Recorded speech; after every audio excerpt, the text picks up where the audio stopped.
Hari Om. Today's video is for the Saturday class Gita students, as we will be discussing chapter 14 from verse 4 onwards.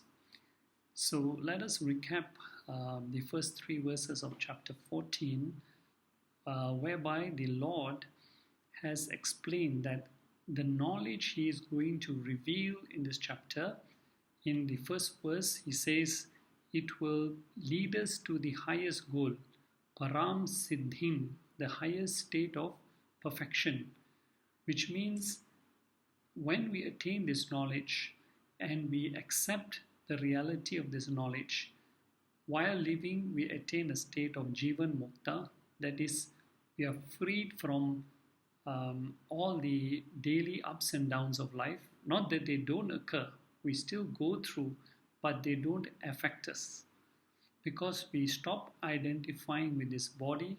We identify ourselves as the eternal consciousness. And upon death, the Lord said in verse number 2 of chapter 14 that we will not come back, such a Jivan Mukta will not come back for subsequent births. He or she will escape the cycle of birth and deaths. That means ultimately with this knowledge one will attain moksha. And then the Lord went on to explain the creation of this world. In verse number 3, he said that the entire creation comes from what he described as the womb, or what is called the Mahad Brahma. The Mahad Brahma is which is the source of manifestation, that contains all the materials for the manifestation. So that is matter, and Lord says into this matter he blesses this matter with his consciousness.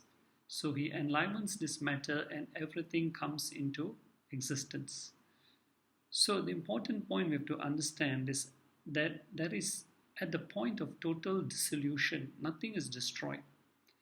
Whatever remaining karmas, whatever what we call rewards or punishments, everything goes back into unmanifest form, and when the new cycle starts, everything again is brought to manifestation.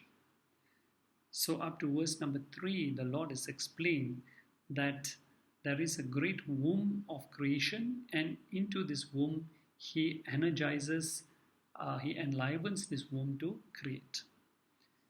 Then he goes on now in verse number 4 to explain further about this creation, and eventually he will start to help us to understand the role that the three gunas play in this creation, because that is the title of this chapter, the division of the three gunas. So now, what is the uniqueness of this great womb of creation? Why is it called Mahat? Mahat means something which is great. Now, any womb can give birth to one particular species. Example, a female monkey womb can only give birth to another monkey and not any other form or anything else. Whereas this Mahad Brahma is unique, that from this one womb, all varieties of wombs of all species come out from this womb. So everything in this world, all the varieties of species, moving and non-moving, come from this multiple wombs, and all these multiple wombs come from the main womb, which is called Mahad Brahma. So the Lord says here in verse number 4, chapter 14, he says, Yaha, whatever, Murtaya. Murtaya means forms, bodies of various species. Sambhavanti, they are born from what? Sarva Yonishu, meaning they are all the various forms, creations that we see, different shapes, size, colors. They are all born from Sarva Yonishu. They are born from all the different types of wombs. So some come from seeds, some come from a womb, some come in different ways. different ways that species are produced. For example, plants come from seeds, humans and mammals come from womb, insects come from an insects and birds come from egg. So these are all the different type of wombs, and they all come from Mahat Brahma. Now, what happens when all these various forms are produced from the womb? The Lord says, Tasham, of them, of all these various species that are manifested, the Lord says, Mahat Brahma, this great womb, the great nourisher, is the yoni, it is the very womb. So that means the Mahat Brahma produces multiple wombs that give rise to multiple forms of creation. Okay, so it's a two-step process. From the Mahat Brahma comes the multiple wombs, from the multiple wombs or seed or egg or whatever comes the various types of creation. In fact, in the Padma Purana, there's Padma Purana, one of the 18 Puranas, it is mentioned that there are 8.4 million species in creation. Now, how is this derived? It is said that they are the division of this 8.4 million is comprised of this 900,000 species of aquatics. So everything that is found in waters, there are 900,000 different species, plus 2 million species of plants, plus 1.1 million species of insects, worms and reptiles, plus 1 million species of birds, 3 million species of animals, and 400,000 species of humans. If you add up all this, it comes to 8.4 million types of species. So this infinite womb has created all the variety of species. And what role does the Lord play? He says, Aham, I am, Bija, the seed, Pradha, giving, Pitaha, father. The Lord says, I am the seed-giving father. Now what he means is that the creation comes from the womb. It is all made of matter, the 5 elements, etc. And matter has got no life. So Lord says basically, he is the seed-giving father, meaning he energizes or enlivens the entire creation to function. So this body is made of matter, and it is the enlivening principle that makes us alive, that makes us move, that makes us function. So this is what he explains in verse number 4. Now, he begins to explain about the 3 gunas. Okay, so recap that this entire creation is made of matter, which is inert, plus consciousness, which gives life to this matter. So now, where do the 3 gunas come into this whole equation? So the Lord says in verse number 5 of chapter 14, he says, Gunas iti. Gunas are namely, and he names the 3 gunas, Sattvam, Rajas and Tamas. So there are 3 types of gunas. And what is the origin of these 3 gunas? Where do they come from? He says, Prakriti Sambhava. Sambhava means they are born of Prakriti. Prakriti means matter. The very material that is used in creation is called Prakriti. It is matter. Okay? So the 3 gunas, they are born from matter. They are contained in matter. They cause modifications to this matter. So what is the role that these 3 gunas play? Now, all the 3 gunas are in every aspect of creation. So we as human beings also have the 3 gunas. We have Sattvic, Rajasic, Tamasic gunas. The only difference is the proportion. Some human beings have more Sattvic, less Rajasic and Tamasic. Some have more Rajasic and less of the other 2. And this is what influences our thoughts, our desires, our personality, right? So, Sattvic Gunas, we are going to find out the definition the Lord is going to speak about in verse number 6 onwards, the definition of Sattvic Gunas, definition of Rajasic Gunas, and definition of Tamasic Gunas, and how they affect our personality. So, study of the Gunas is basically understanding our own personality. Okay, so if we just briefly look at the three Gunas, when anybody has Sattvic Gunas predominant, they are more inclined towards knowledge, towards purity. Rajasic Gunas, when they dominate us, our life is inclined towards endless selfish activity. And when Tamo Gunas are dominant in any human being, that human being likes to procrastinate, is lazy, is not interested in work. So he's inclined towards negligence, ignorance, and procrastination. So these are basically the three main natures of human being. So what does the Lord say here in verse number 5? He says, in verse number 5, he goes on to say that these three gunas, Sattvic, Rajasic, Tamasic, nibhatnanti, they bind. What do? They bind the dehinam, that is the jiva, the soul that is residing in this body. They bind the jiva, the soul, to this jiva is known as the embodied being. So they bind him to the dehe, the body. So the soul, because of the three gunas, they create a bondage, meaning they create an identification with this body. Now, all the three gunas have the capacity to bind. Now, what do we mean by that? As long as we identify with this body, we are then bound to this body. Whatever happens to this body, whatever happens to this mind, it affects us. So, we perform our actions thinking that we are this body, accepting that we are this body, and the minute we do that, we accumulate punyam and papam. We accumulate merits and demerits.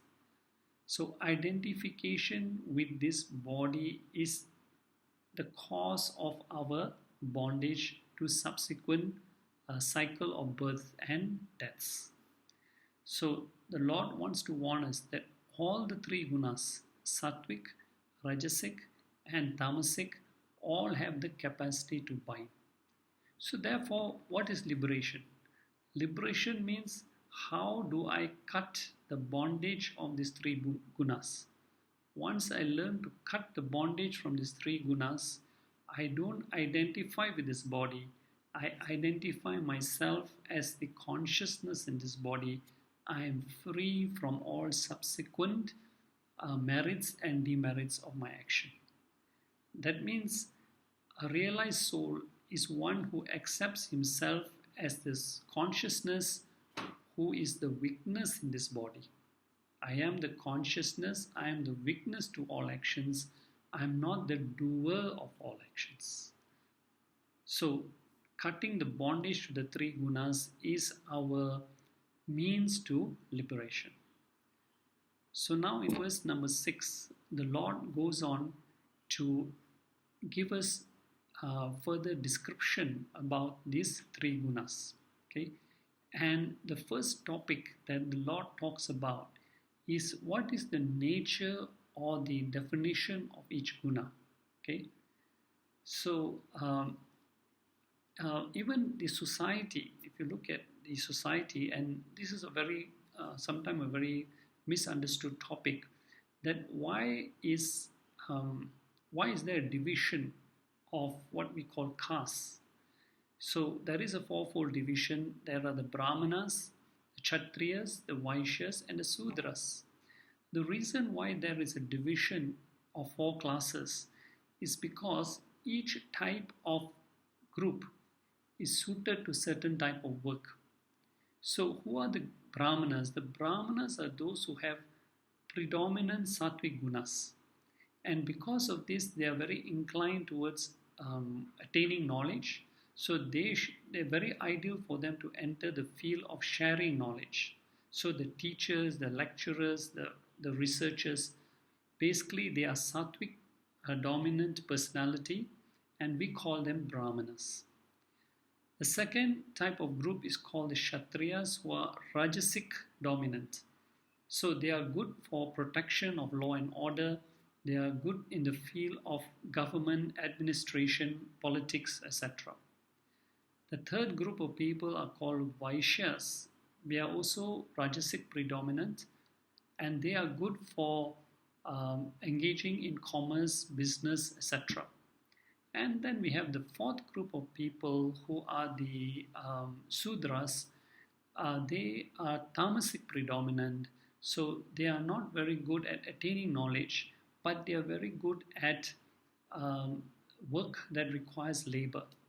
So your drivers, your delivery boys, your gardeners, etc., they are what we call the Sudras. Because of their tamasic nature, they are well suited for these jobs. So we must understand that this caste system is not subject to in which family you're born.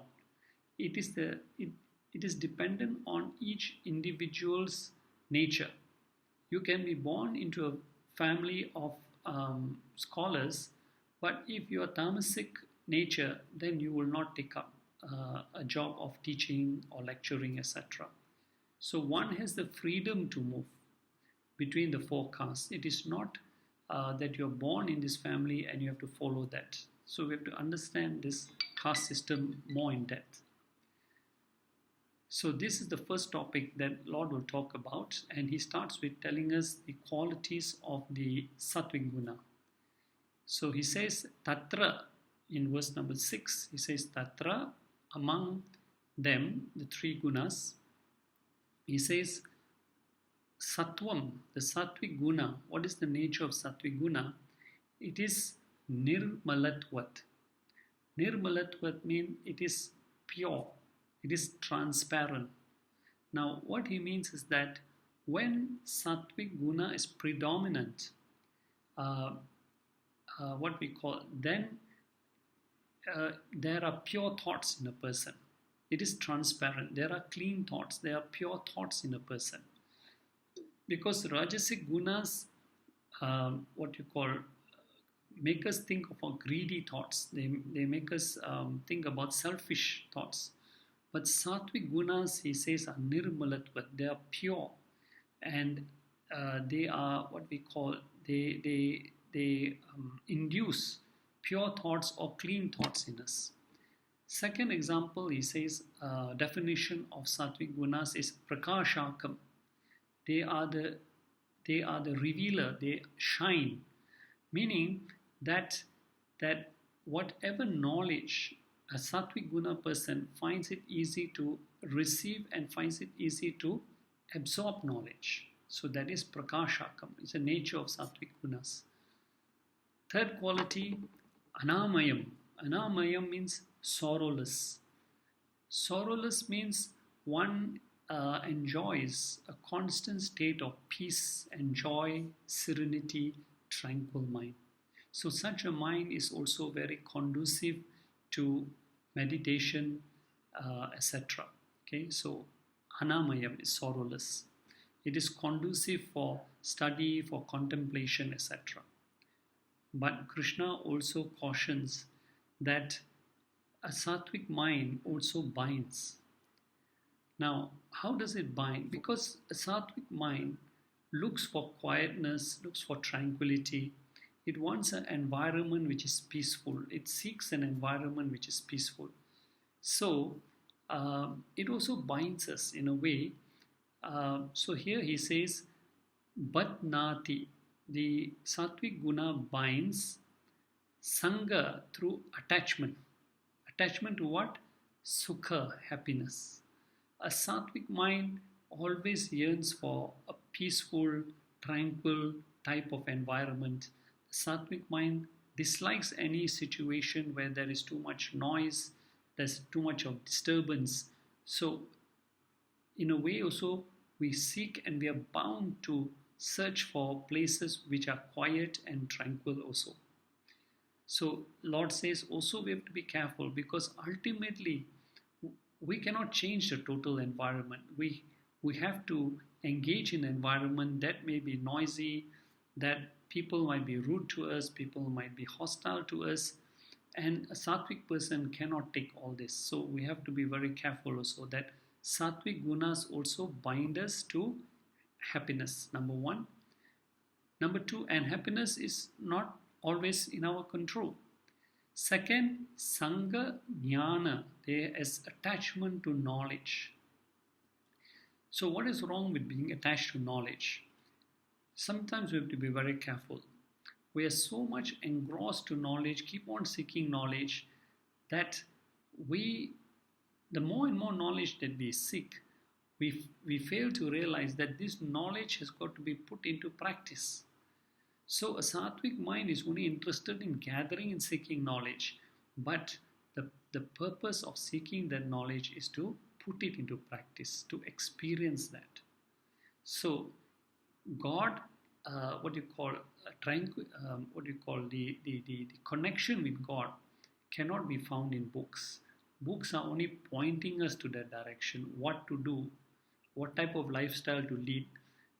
Ultimately, we have to put that knowledge into practice. So we must not be totally fixated, totally attached, and totally dependent on the knowledge, but ultimately we have to start putting it into practice. So in verse number 6, he has explained to us about the definition of sattvic gunas and how do sattvic gunas bind us. And now in verse number 7, he talks about rajasic gunas, what is the nature of rajasic gunas, and how the rajasic gunas bind us. So Lord says, Vidhi, may you know that rajasic guna, when it dominates any human being, ragat makam.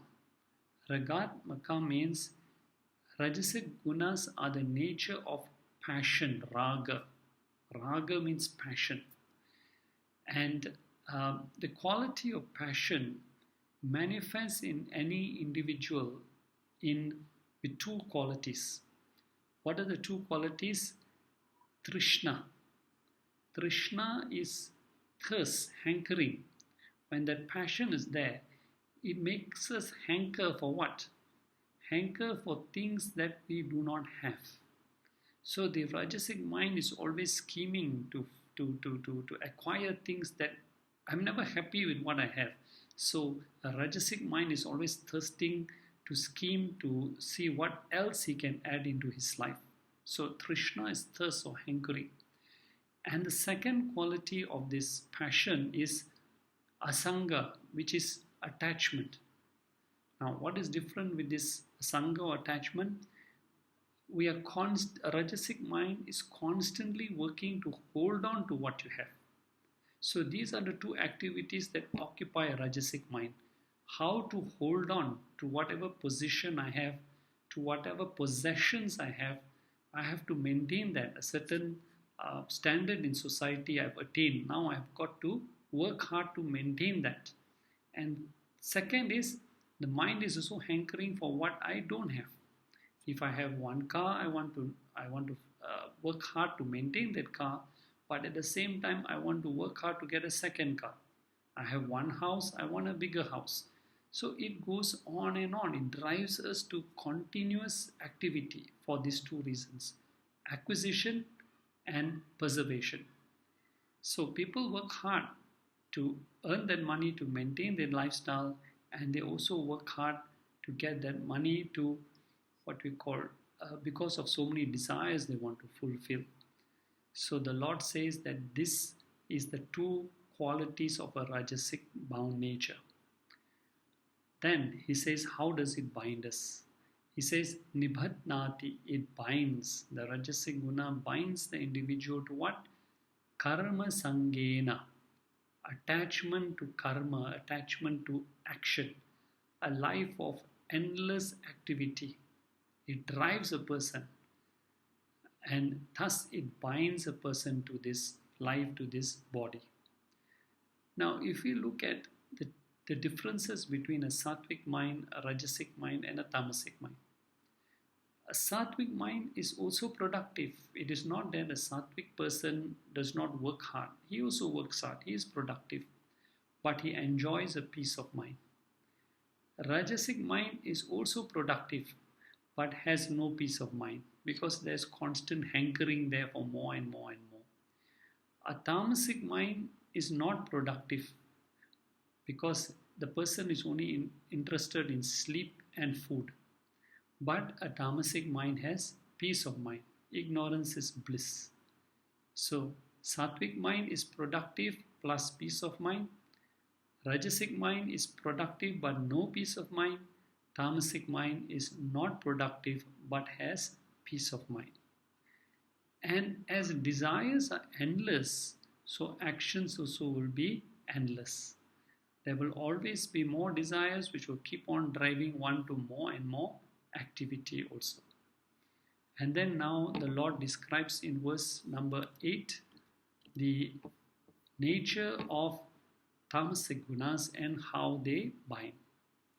So the Lord says, may you know that tamas or tamasic gunas, when they are predominant in any individual, aknya, the word here he uses here is aknyanam. Aknyanam. Nyam means they are born. Aknyajam means they are born of ignorance. So Jnana is knowledge. Aknya means ignorance. The word which is added as a suffix means it is born of ignorance. So tamasic gunas, when they predominate in any individual, they give birth to ignorance. The person wants to remain in a state of ignorance. He or she is not interested in acquiring any knowledge. They are more interested in sleep, in laziness, in procrastinations. So the Lord says these tamasic gunas, they are mohana. They are a great deluder. They delude the person about what? About confused notions about life. What is right? What is wrong in life? What is good? What is bad? The person is in a state of confusion, unclear about the goals of life. So that person also is unable to make decisions. So this state of delusion affects all types of people who have the tamasic gunas. So the word here is, what he uses is sarva dehina, all the embodied beings. Now the one thing we have to understand is that if tamasic gunas delude an animal or insect, they are not interested in acquiring knowledge. That is fine because that is their very nature. But a human being has the capacity to rise. He has that intelligence to rise above the tamasic gunas. But it's so unfortunate that even though human beings have been gifted with the power of discrimination to change or uplift their lives, yet they fail to do so because they are constantly trapped in this tamasic gunas. So a whole human life is wasted. When you have that opportunity in this human birth to rise above and be something better, something greater, but because of these tamasic gunas, you're caught in a life of laziness, in a life of procrastination. So the Lord says, how do tamasic gunas bind us? He says, nibatnati, they bind an individual. How do they bind the tamasic gunas? Pramada, inadvertence, carelessness, oversight. Because whatever activity a tamasic person does, he makes many mistakes in every action. Now all of us make mistakes, but the difference is a tamasic person doesn't want to learn, doesn't want to change. So he continues to make the same mistakes over and over again. Next quality that binds a tamasic person, alasya, laziness, inertia. Such a person will find all ways and means to escape duties and responsibilities. Third quality of a tamasic person, nidra, sleep. He just wants to sleep. He is basically prone to laziness. So one who avoids or shuns all types of activity and actions. So all these are the consequences of tamoguna predominance. And this is what the Lord has explained in these verses 6, 7, and 8. The quality of sattva, how it binds. Verse number 7, the quality of rajas and how it binds. Verse number 8, the quality of tamas and how it binds. In the next verses then, Krishna will talk about how these gunas bind us and what is the ultimate effect of these three gunas. So we will take that up from verse number 9 in the next lesson. Hari Om Tat Sat.